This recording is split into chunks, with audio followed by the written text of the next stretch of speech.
तो हेलो दोस्तों, तो आप लोग कैसे हैं? आई होप आप लोग अच्छे ही होंगे।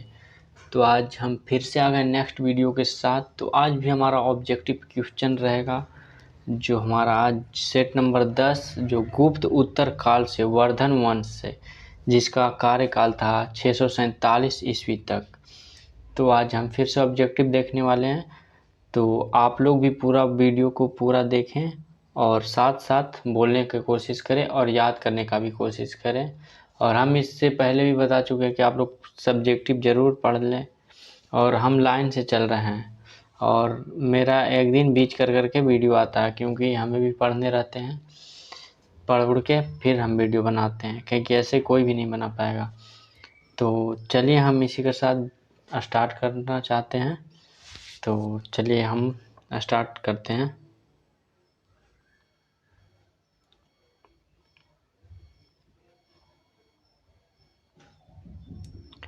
चलिए, तो आप लोग को स्क्रीन पर दिख रहा होगा पहला क्वेश्चन। तो हमारा फर्स्ट क्वेश्चन हो जाएगा, थानेश्वर में वर्धन वंश यानी पुष्यभूति वंश की स्थापना किसने की? तो ये किसने की? तो हमारा right answer option number C हो जाएगा, पुष्यभूति वर्धन। कौन? पुष्यभूति वर्धन। चलिए नेक्स्ट क्वेश्चन के साथ चलते हैं। तो हमारा नेक्स्ट क्वेश्चन है, सूची 1 को सूची 2 से सुमेलित कीजिए। सूची 1 को सूची 2 से सुमेलित कीजिए। तो देखते हैं, पहला में राज्य है, दूसरा में राजधानी है। सूची 1 में राज्य, सूची 2 में राजधानी है। तो देखें, वर्धन की राजधानी कहाँ था? तो वर्धन की राजधानी थानेश्वर था। तो ए का 1। और मौखरी का कहाँ था? मौखरी का कन्नौज था। तो बी का 2। और वाकाटक का कहाँ था? तो पुरी का था। तो 3, सी के 3। और डी का देखें, मैत्रक का वल्लभी, मैत्रक का वल्लभी। तो 1 2 3 4, 1 2 3 4 ऑप्शन नंबर ए में है। तो हमारा right answer option number A हो जाएगा। और जैसे आप लोग यहाँ पे अभी देख रहे हो, तो आगे भी क्वेश्चन में आएगा, क्वेश्चन आएंगे इससे। जैसे पूछेगा इसका राजधानी कहाँ था, इसका राज्य कहाँ था। चलिए नेक्स्ट क्वेश्चन के साथ चलते हैं। तो हमारा थर्ड क्वेश्चन होगा, सुमेलित कीजिए सूची 1 को सूची 2 से। तो पहला में कोची है, राजवंश है, और दूसरा में संस्थापक है। तो चलिए हम मिलाते हैं।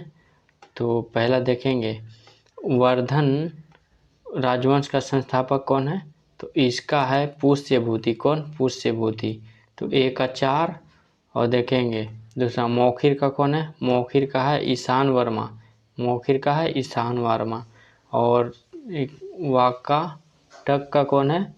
तो वाकाटक का है ये विंध्य शक्ति, विंध्य शक्ति। और मैत्रक के है कौन?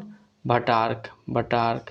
तो कौन सा है? ए का 4, बी का 2, और सी का 3, और डी का 1 किस में है? तो हमारा ये ऑप्शन नंबर बी में है। तो ऑप्शन बी हमारा राइट आंसर हो जाएगा। चलिए नेक्स्ट क्वेश्चन के साथ चलते हैं।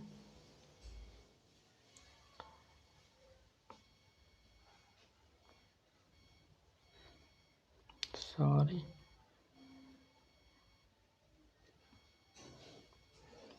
आप लोग को दिख रहा होगा क्वेश्चंस।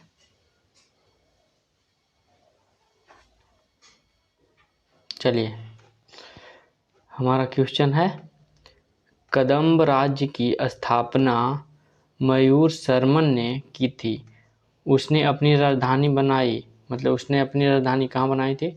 तो उसने अपनी राजधानी वैजयंती या वनवासी को, वैजयंती या वनवासी को बताया। तो हमारा right answer option number C हो जाएगा। चलिए नेक्स्ट क्वेश्चन के साथ चलते हैं। निम्नलिखित में वह अंतिम बौद्ध राजा कौन था जो संस्कृत का महान विद्वान और लेखक था? वह कौन था? तो हमारा राइट आंसर हो जाएगा ऑप्शन नंबर डी, हर्षवर्धन। कौन था? हर्षवर्धन। चलिए नेक्स्ट क्वेश्चन के साथ चलते हैं। हर्षचरित किसके द्वारा लिखी गई? तो इस आप लोग को मालूम हुआ तो ये आप लोग कमेंट बॉक्स में आंसर जरूर बताएं।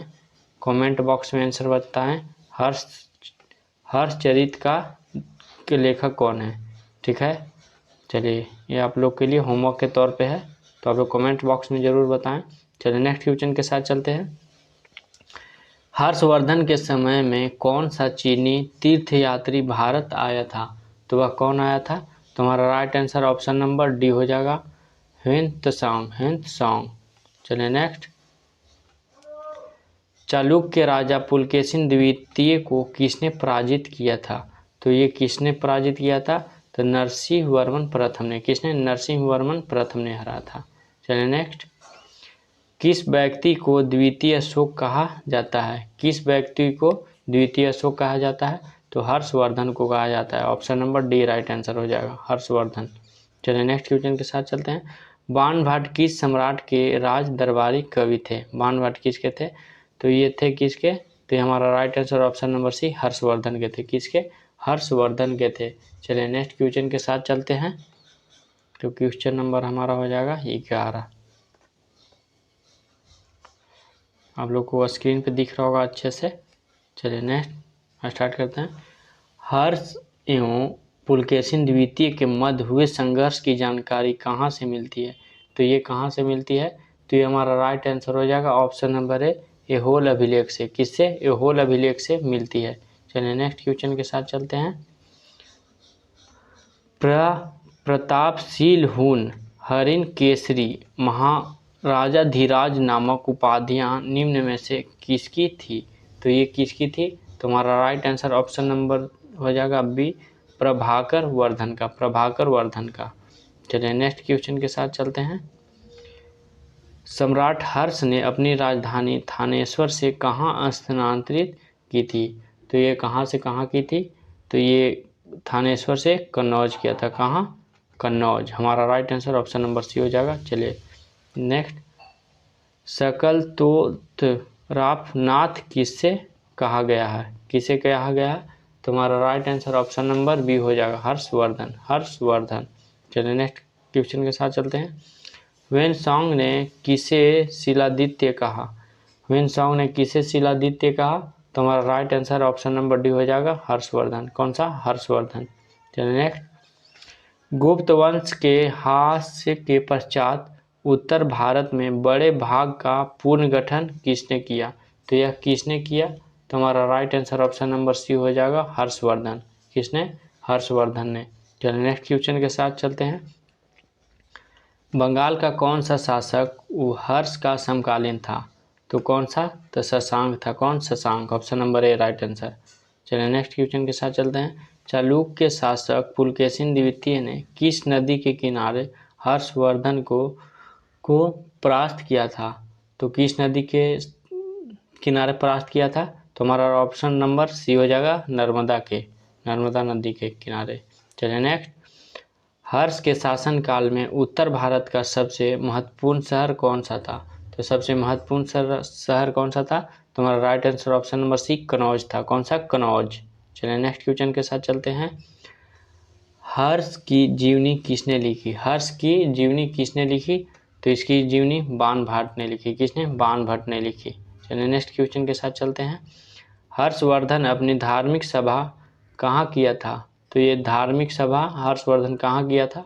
तो इसका हो जाएगा right answer option number B Prayag में कहाँ किया था। कहाँ? प्रयाग में किया था। चलिए नेक्स्ट क्वेश्चन के साथ चलते हैं। वर्धन वंश की राजधानी थानेश्वर किस प्रदेश में स्थित है? थानेश्वर किस प्रदेश में स्थित है? तो इसका हमारा राइट आंसर हो जाएगा ऑप्शन नंबर बी हरियाणा में है थानेश्वर। आप लोग को पता होगा थानेश्वर कहाँ है? तो हरियाणा में है। चलिए नेक्स्ट क्वेश्चन के साथ चलते हैं। हर्षवर्धन की बहन राज्यश्री का विवाह किसके साथ हुआ था? तो ये इसकी विवाह किसके साथ हुआ था? तो हमारा राइट आंसर हो जाएगा ऑप्शन नंबर बी मौखरी नरेश गर्भ वर्मा से, मौखरी नरेश गर्भ वर्मा से हुआ था। चलिए नेक्स्ट क्वेश्चन के साथ चलते हैं। तो हमारा नेक्स्ट क्वेश्चन हो जाएगा, हर्षवर्धन के अग्रज राज्यवर्धन द्वितीय की हत्या किसने की थी? तो ये किसने की थी? तो ये की थी गौड़ नरेश शशांक ने। किसने? गौड़ नरेश शशांक ने। तो हमारा right answer option number B हो जाएगा। चलिए नेक्स्ट क्वेश्चन के साथ चलते हैं। हर्षवर्धन ने 606 ईस्वी में हर्ष संवत की स्थापना किस उपलक्ष्य में की थी? तो ये किस उपलक्ष्य में की थी? तो इसका राइट आंसर हो जाएगा अपने राज्यरोहण के उपलक्ष्य में, अपने राज्यरोहण के उपलक्ष्य में किया था। चलिए नेक्स्ट क्वेश्चन के साथ चलते हैं। तो क्वेश्चन नंबर हमारा 26 पहुंच गया है। कौन वर्धन वंश की राजधानी थानेश्वर से कन्नौज ले गया? किसने ले गया? थानेश्वर से कन्नौज वापस। तो हमारा राइट आंसर हो जाएगा Harshvardhan, option number A. Kannauj किस प्रदेश में स्थित है? कन्नौज किस प्रदेश में स्थित है? तो आप लोग को मालूम होगा कन्नौज, मथुरा ये सब हमारे उत्तर प्रदेश में है। चलिए नेक्स्ट क्वेश्चन के साथ चलते हैं।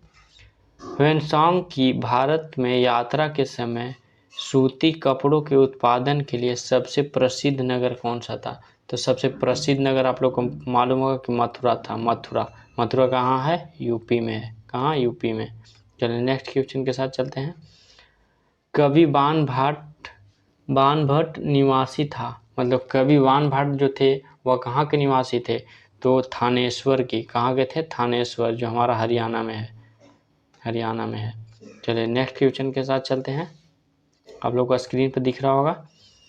नागानंद का रचनाकार कौन था? नागानंद का रचनाकार कौन था? तो हमारा राइट आंसर हो जाएगा ऑप्शन नंबर बी, हर्षवर्धन। कौन? हर्षवर्धन। चलिए नेक्स्ट क्वेश्चन के साथ चलते हैं।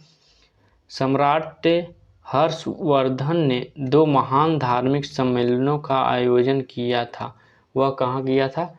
तो कन्नौज व प्रयाग में किया था। कहाँ? कन्नौज व प्रयाग में। तो ऑप्शन नंबर ए हमारा राइट आंसर हो जाएगा। चलिए नेक्स्ट क्वेश्चन के साथ चलते हैं। नागानंद रत्नावली एवं प्रियदर्शिका नाटकों के नाटककार थे, तो इसका कौन थे? तुम्हारा राइट आंसर हो जाएगा option number D Harshvardhan. Option number D Harshvardhan. चलिए नेक्स्ट क्वेश्चन के साथ चलते हैं। गुर्जरों को किस शासक ने पराजित किया था? तो यानी गुर्जरों जो एक शासक था उसको किस शासक ने पराजित किया था? तो इसका हमारा राइट आंसर हो जाएगा ऑप्शन नंबर सी, हर्षवर्धन। चलिए नेक्स्ट क्वेश्चन। आज भी भारत में ह्वेनसांग को याद करने का मुख्य कारण है, जैसे आज भी भारत में हम लोग ह्वेनसांग को याद करते हैं, तो उसका मुख्य कारण क्या है? तो उसका मुख्य कारण है ऑप्शन नंबर डी, CU की रचना की थी। चलिए नेक्स्ट क्वेश्चन के साथ चलते हैं। हर्षवर्धन के विजयी जीवन में एकमात्र पराजय देने वाला पुलकेशिन द्वितीय कहाँ का शासक था? तो ये कहाँ का शासक था? तो ऑप्शन नंबर ए हो जाएगा वातापी बदामी का। चलिए नेक्स्ट क्वेश्चन के साथ चलते हैं। हर्षवर्धन ने अपनी पुत्री का विवाह वल्लभी नरेश से किया, जो कि उसकी एक बड़ी कूटनीतिक उपलब्धि थी। वल्लभी नरेश का नाम था, तो क्या था? तो हम इसका right answer option number A हो जाएगा ध्रुवसेन द्वितीय। क्या? ध्रुवसेन द्वितीय। चलिए नेक्स्ट क्वेश्चन के साथ चलते हैं। 641 ईस्वी में किसने चीन के राजा ताई त्सुंग के पास एक राजदूत भेजा था? तो ये किसने भेजा था? तो हमारा राइट आंसर हो जाएगा ऑप्शन नंबर डी, हर्षवर्धन। किसने? हर्षवर्धन ने भेजा था। चलिए नेक्स्ट क्वेश्चन देखते हैं, थोड़ा ध्यान से देखिएगा। हर्षवर्धन के भारतीय मिशन में के जवाब में चीनी सम्राट ताई त्सुंग ने 3 चीनी मिशन हर्षवर्धन के दरबार में भेजे, जिसके एक मिशन हर्षवर्धन के मरणोपरांत पहुंचा। अंतिम मिशन में शामिल उन चीनी राजदूतों का क्या नाम है जिसने हर्ष की मृत्यु के तुरंत बाद ही घटनाक्रम घटित हुआ उसका विस्तार में वर्णन किया? तो किसने किया? तो इसका राइट आंसर हो जाएगा ऑप्शन नंबर ए, वान ह्वेन त्से। चलिए नेक्स्ट क्वेश्चन के साथ चलते हैं। किस चीनी यात्री को वर्तमान शाक्य मुनि एवं यात्रियों के राजकुमार कहा जाता है? किसको कहा जाता है? तो हमारा right answer option number B हो जाएगा ह्वेनत्सांग का। किसके? ह्वेनत्सांग का। चलिए नेक्स्ट। ह्वेनत्सांग भारत में लगभग कितने साल तक रहा था? कितने साल? तो 14 साल तक रहा था। Option number C right answer. चलिए नेक्स्ट क्वेश्चन के साथ चलते हैं। ह्वेनत्सांग के समनार्थ एवं महायान धर्म के प्रचारक हर्षवर्धन ने कहाँ महासभा का आयोजन 643 ईस्वी में करवाया था? तो यह कहाँ करवाया था? तो कन्नौज में करवाया था। तो ऑप्शन नंबर राइट हमारा ए हो जाएगा, कन्नौज। चलिए नेक्स्ट क्वेश्चन के साथ चलते हैं। ये मोस्ट VVI क्वेश्चन है। क्या? VVI क्वेश्चन है, तो आप लोग जरूर ध्यान दें। कुंभ मेला का प्रारंभ का श्रेय किसे दिया जाता है? जैसे कुंभ मेला 12 वर्षों पे लगता है, ये श्रेय किसका दिया जाता है? तो ये हर्षवर्धन के। किसके? हर्षवर्धन। चलिए नेक्स्ट। नर्मदा नदी पर सम्राट हर्ष के दक्षिणावर्ती अग्रमण को रोका, तो अग्रमण को रोका किसने रोका? तुम्हारा राइट आंसर पुलकेशिन द्वितीय ने। किसने? पुलकेशिन द्वितीय ने रोका था। चलिए नेक्स्ट। निम्नलिखित में से किसने नालंदा विश्वविद्यालय को 100 ग्रामों की आय दान स्वरूप में दिए? तो ये किसने दिए? तुम्हारा right answer option number D हो जाएगा, हर्षवर्धन। किसने दिया? 100 ग्रामों को किसने दिया? हर्षवर्धन। हर्षवर्धन। चलिए नेक्स्ट क्वेश्चन के साथ चलते हैं। देखना है सूची 1 को सूची 2 के साथ सुमेलित कीजिए। पहला में राज्य दिया हुआ है और दूसरा में राजधानी दिया हुआ है, तो हम मिलाते हैं। तो देखेंगे पहले हमारा ऑप्शन पूरा आप लोग को दिखना चाहिए। चलिए इसको हम लास्ट में कर लेते हैं, सॉरी।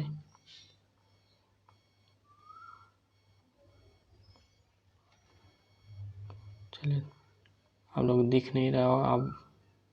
चलिए नेक्स्ट। निम्नलिखित में से कौन हर्षवर्धन के दरबार में से संबंध नहीं था? तो कौन नहीं था? तो देखेंगे हर्षवर्धन के बाण भट्ट था, भर्तृहरि था, फिर मयूर भी था, यानी कालिदास नहीं थे। तो ऑप्शन नंबर बी हमारा राइट आंसर हो जाएगा। चलिए नेक्स्ट क्वेश्चन के साथ देखते हैं। कथन ए में हर्षवर्धन ने किसी नवीन शासक प्रणाली को जन्म नहीं दिया। ठीक है, सही बोल रहा। और कारण में हर्षवर्धन ने गुप्त शासन प्रणाली को कुछ संशोधनों के साथ अपनाया, यानी ये भी सही बोल रहा है। तो देखेंगे ऑप्शन में ए और आर दोनों सही है तथा ए और आर को सही व्याख्या करते, तो ऑप्शन नंबर ए हमारा राइट आंसर हो जाएगा। चलिए नेक्स्ट क्वेश्चन के साथ चलते हैं। कौन सा सुमेलित है? तो अवंती हर्षवर्धन का प्रधानमंत्री था, ये सही है। सिंहनाद यानी सॉरी सिंहनाद महासेनापति था, सही है। कुंतल सेनापति अश्वसेना, सही है। तो उपयुक्त डी हमारा राइट आंसर डी हो जाएगा, सभी सही है। चलिए नेक्स्ट क्वेश्चन के साथ चलते हैं। किसका कथन है भारत के लोग गर्म मिजाज के हैं, उन्हें जल्दी गुस्सा आता है परंतु ईमानदार होते हैं, भारतीय स्वच्छ प्रेमी है? यह किसने कहा था? तुम्हारा राइट आंसर हो जाएगा ऑप्शन नंबर सी, ह्वेन त्सोंग ने। किसने? ह्वेन त्सोंग ने। चलिए नेक्स्ट क्वेश्चन के साथ चलते हैं।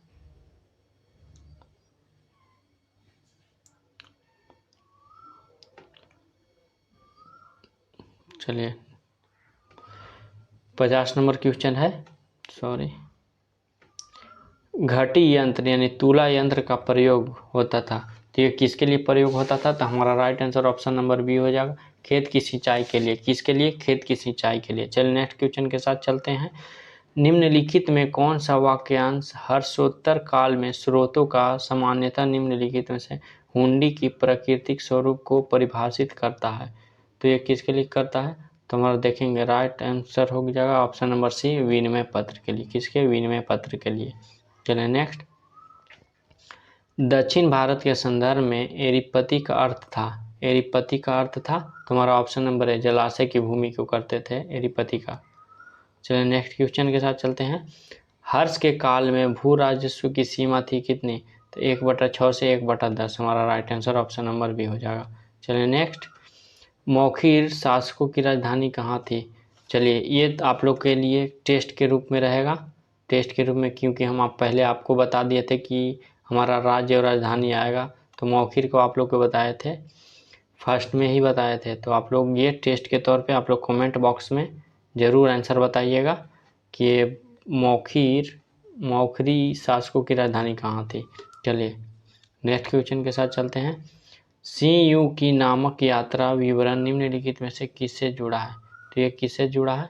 तो हमारा राइट आंसर होगा ऑप्शन में ह्वेन त्सोंग से। किसने? ह्वेन त्सोंग से।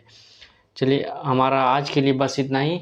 हमारा 55 क्वेश्चन था, तो आप लोग जो कमेंट बॉक्स में ज़रूर बताएं आप लोग कितना क्वेश्चन कर पाएँ, और ऐसे ही हम डेली वीडियो आप लोग के लिए लाते रहेंगे। तो मिलते हैं फिर नेक्स्ट वीडियो में। अगर आप लोग को सेशन अच्छा लगा होगा तो चैनल को सब्सक्राइब और वीडियो को लाइक और शेयर ज़रूर करें, जिससे हमारा हौसला बुलंद हो। तो चलिए फिर मिलते हैं नेक्स्ट वीडियो में। आज के लिए इतना ही। जय हिंद दोस्तों।